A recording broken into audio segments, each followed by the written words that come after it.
this isn't even their final form. And we won't see that probably ever again. Oh yeah. Oh yeah. And that's awesome to see. No matter what, we're gonna be rich. Yeah, okay. I see that. That's certainly interesting. Wait, what now? Oh, lethal! Well then. Oh my god. They came in the right order too. Ready, ready, ready, ready, ready, ready. Oh yeah. Wait, what now? Oh yeah.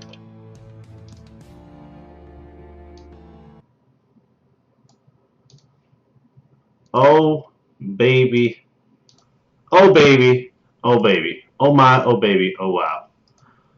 Welcome, ladies and gentlemen, to another amazing episode of Tavern Talk, THL's first and sexiest official recap show.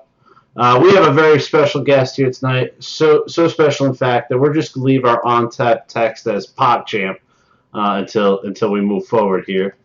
Our house rules for the evening.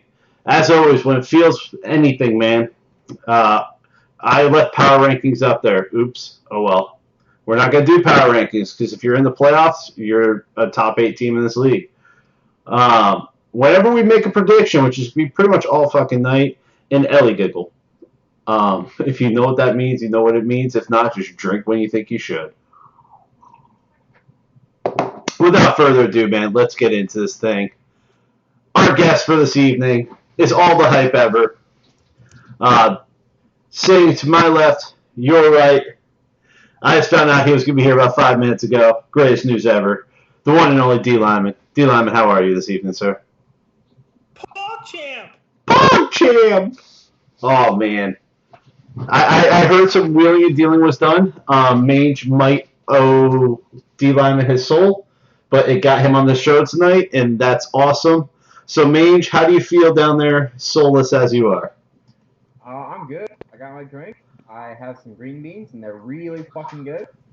We're in playoff. We're gonna lose. It's gonna be a good week. But at least you got the green beans. There was green bean hype, guys. He's not joking. There was green bean hype before we came live. Yep. All right, so let's get into this damn thing. So I'm not gonna lie, my notes on week 7 are a little thin. It happened, but if you know how to read the THL main page, you know who won and who didn't by who was in and who was out.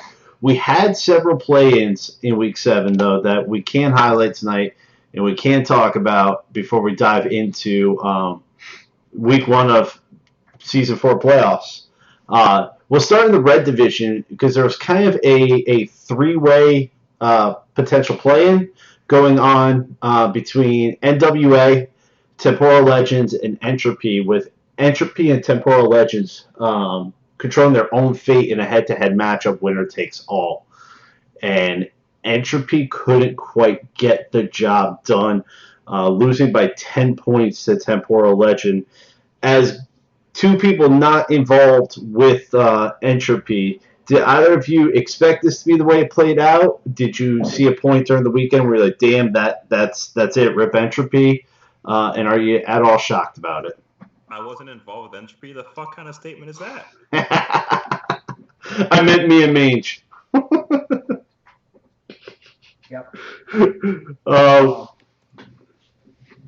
I wasn't shocked. I was a little shocked, I guess. I did pick them to win, but I don't know. Like, Temporal Legends have been playing really well.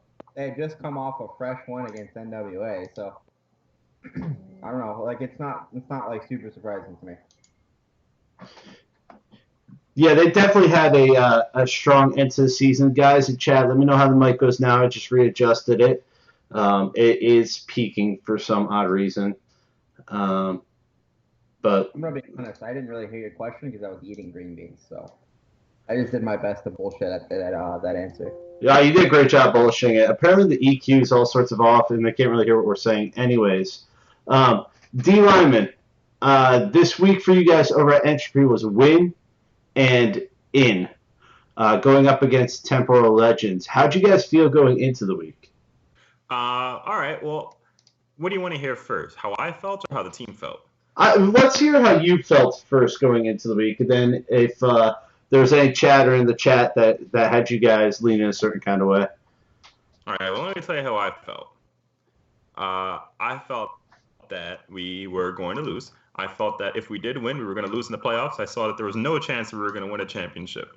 Now, that being said, how did the team feel? The team was very confident.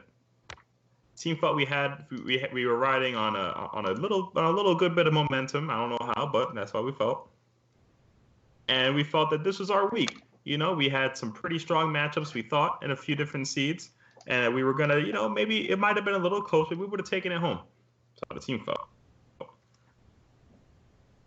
Yeah, unfortunately, it did not play out that way. So, Dean Lyman, to confirm, you thought you would get to the playoffs, but the playoffs would be where entry season would end? No. Man, as soon as week 4 was over, I thought we weren't going to make the playoffs. Okay. I thought I heard in there, I was messing with the EQ, I thought I heard you thought you were going to lose, but in the playoffs. Oh, no, I thought we were going to lose, but if we did win, we were going to still lose in the playoffs. Got you. Yeah. That's an unfortunate way to feel as you're heading towards the end of the season. That's life, bro. It's fine. So next up, we had a race going down blue as well, as Netherstorm, Aeon, and the Harry Generals were kind of doing this dance up top that looked a lot like what was going on in red. And I believe it was after week 6, perhaps, or week 5, sorry, going into week 6. We had kind of thought that was all she wrote for Netherstorm, and Netherstorm finds their way into the playoffs. Mage, what are your thoughts on them sneaking their way in here at the very end? Oh man, Aeon choked so fucking hard. Aeon just, I'm not gonna say what I think, but Aeon had a really tight grip, and then they could not have done any worse those last three weeks, and it just opened the door wide open. And kudos for Netherstorm for taking advantage with that big win over Aeon, the big win over Harry Generals as well. So, I don't know.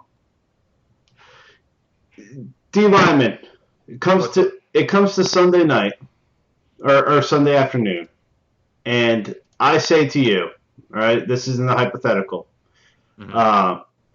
The hopes for Aeon getting into the playoffs or Netherstorm teeters on Jedi Ninja defeating Dot Dark. If Jedi wins, Netherstorm is in. If Jedi loses, Aeon is in. Mm-hmm. Just those two names. Yep. Dot Dark versus Jedi. Would you expect it to go the way it went? Wait, who won? Jedi was a 70-point underdog to Dot Dark. Yeah. Oh, I played both of them twice. Mm-hmm. In THL. I think that the decks that Jedi tends to play also tend to be favored against the decks that Dot Dark tends to play. Mm. I think that's the most important thing to consider, is that when it comes to Hearthstone, there's really not much advantage anymore by way of skill or experience in the game or what have you. Everyone's been playing this game for a long time. And if we're being completely frank, this game isn't all that difficult either. So a lot of what it comes down to is the matchups of decks and who can prepare better, who can anticipate their opponent's decks better, who can play their decks in the right order. And just judging by both of those players and their play styles, I'm not surprised one bit. So before we dive into the next topic, it appears that I have fixed EQ on my end, but I need to restart the stream real fast. Guys, it's going to be about a 10-second pause. What's that? You're actually the worst. Yeah, I am. I am indeed. So we will be back in 10 seconds for chat. Hopefully our issues will be fixed then.